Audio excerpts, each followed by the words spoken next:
Good morning students. इस video में हम लोग और भी 25 क्वेश्चन डिस्कस करने वाले हैं। तो क्वेश्चन नंबर 51 है, a supervisor observe inconsistence in nurses behaviour toward a patient. The nurse is unreasonably concerned, overly kind or irrationally hostile. The appropriate explanation in the nurses is displaying. तो nurse क्या display कर रही है, तो इसका answer होगा counter transference. ठीक है, काउंटर ट्रांसफरेंस का होता है जब कोई हेल्थ केयर प्रोवाइडर अनकॉन्शियसली अपना फीलिंग्स, एटीट्यूड और इमोशन रिस्पॉन्स जो है वो किसी अपने पास्ट रिलेशनशिप को अपने पेशेंट में देखता है। ठीक है, तो नर्स जो है वो क्या हो सकता है, प्रोएक्टिव हो जाएगी, एक्सेसिवली ओवरली सिंपैथेटिक रहेगी और अनयूजुअल हॉस्टाइल बिहेवियर दिखाएगी टुवर्ड द पेशेंट। ठीक है, लेकिन इसी का उल्टा होता है जब पेशेंट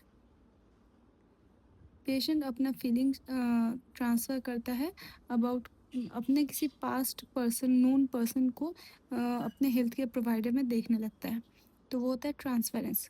ठीक है, the primary use of stimulant is for, क्या क्या ऑप्शंस है, ADHD है, डिप्रेशन है, सीजो अफेक्टिव डिसऑर्डर है, ऑल ऑफ द अबव है।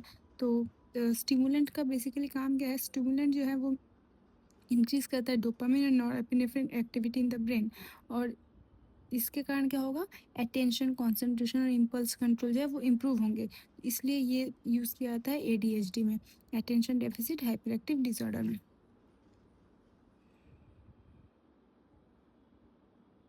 Next, the following are parasomnia except. ठीक है, कौन सा पैरासोम्निया नहीं है, तो पैरासोम्निया पहले क्या है, पैरासोम्निया एक एबनॉर्मल बिहेवियर है और यह कोई एक्सपीरियंस है जो कि हम लोग स्लीप के टाइम में फील करते हैं, जैसे nightmare disorder, sleep walking, sleep terror या स्लीप पैरालिसिस। ठीक है, तो जो भी गिवन ऑप्शन है इसमें नार्कोलेप्सी जो है वो पैरासोम्निया नहीं है। ठीक है, नार्कोलेप्सी है, it is a hypersomnolence disorder characterised by excessive day time sleep, cataplexy और स्लीप पैरालिसिस।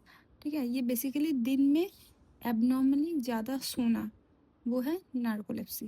ठीक है,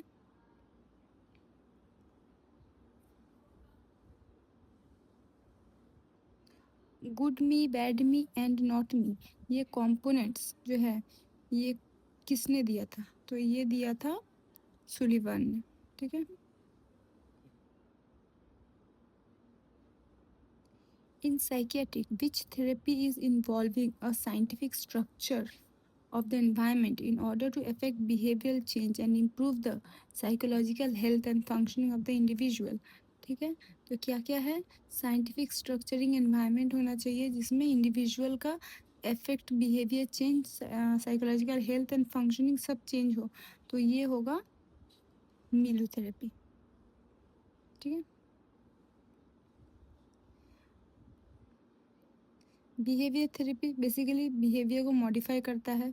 ठीक है, कॉग्निटिव थेरेपी में बेसिकली चेंज को, जो डिस्टॉर्टेड थॉट्स होते हैं उसको चेंज किया जाता है।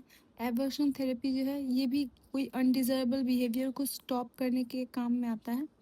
ठीक है, which one of the following is not a professional requirement when building therapeutic relationship. Therapeutic relationship बनाते समय इन ऑप्शन में से कौन सा नहीं होना चाहिए। ठीक है, तो इसमें जो आंसर होगा वो है कंट्रोलिंग, कंट्रोलिंग नहीं होना चाहिए। ठीक है, पार्टनरशिप फोकस्ड होना चाहिए थेरेप्यूटिक में, पर्सन सेंटर्ड होना चाहिए थेरेप्यूटिक में, नॉन डिस्क्रिमिनेटरी तो होना चाहिए थेरेप्यूटिक में। ठीक है, next question, after taking an anti depressant for about a week a patient report constipation, blurred vision with no improvement in mood. तो साइकेट्रिक मेंटल हेल्थनेस क्या इन्फॉर्म करिए पेशेंट को, गिवन ऑप्शंस में आंसर होगा ए।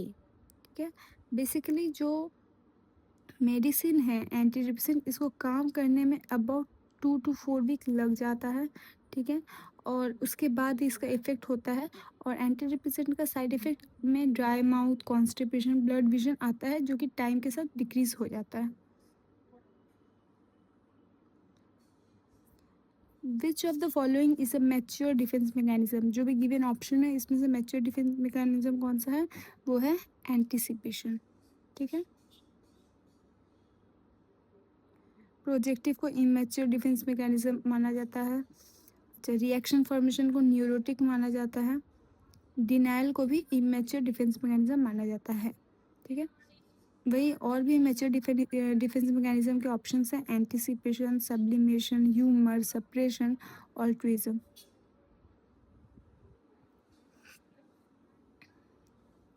Altruism. The nurse is caring for a severely depressed patient who has just been admitted to the inclined psychiatric unit. Which of the following is a priority of care? कौन सा priority होगा? तो given options में सबसे ज़्यादा priority क्या है? Safety, क्योंकि डिप्रेशन पेशेंट है तो सेफ्टी प्रायोरिटी है। ठीक है, severely depressed patient are at high risk of suicide and self harm, इसलिए ये प्रायोरिटी हो जाता है। पहले सेफ्टी, उसके बाद फिजियोलॉजिकल नीड।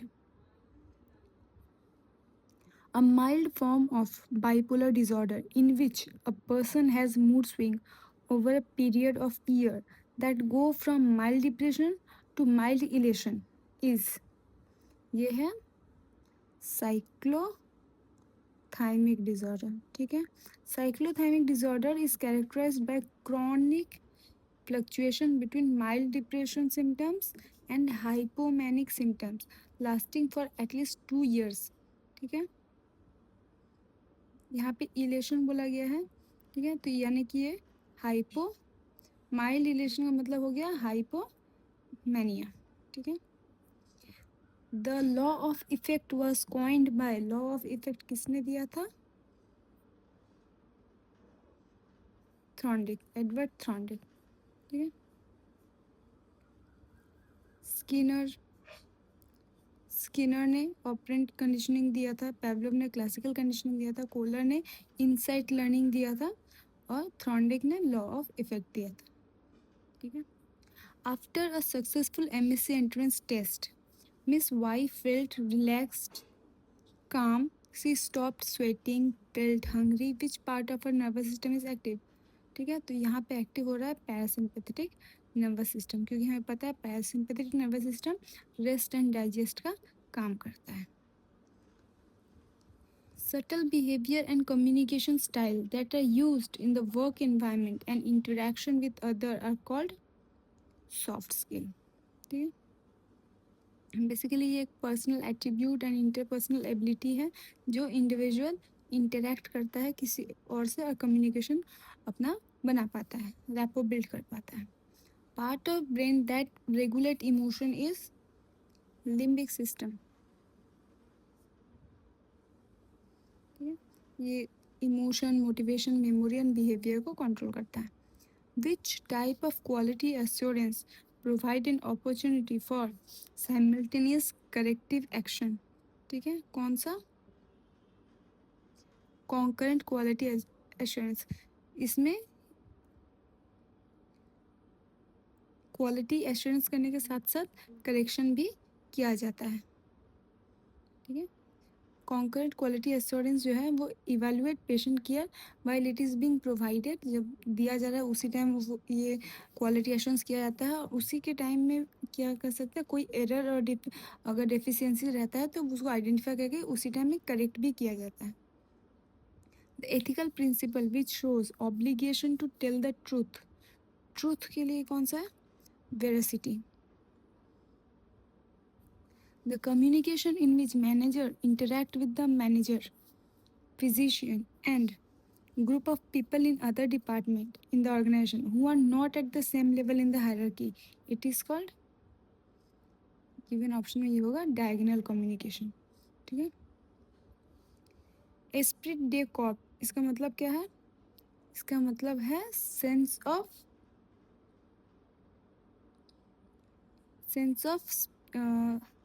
बिलोंगिंगनेस। ठीक है, sense of team spirit, harmony, loyalty and unity. और भी 14 प्रिंसिपल है, वो याद होने चाहिए। A Gantt chart is a simple graphical chart depicting, Gantt chart क्या डिपिक्ट करता है?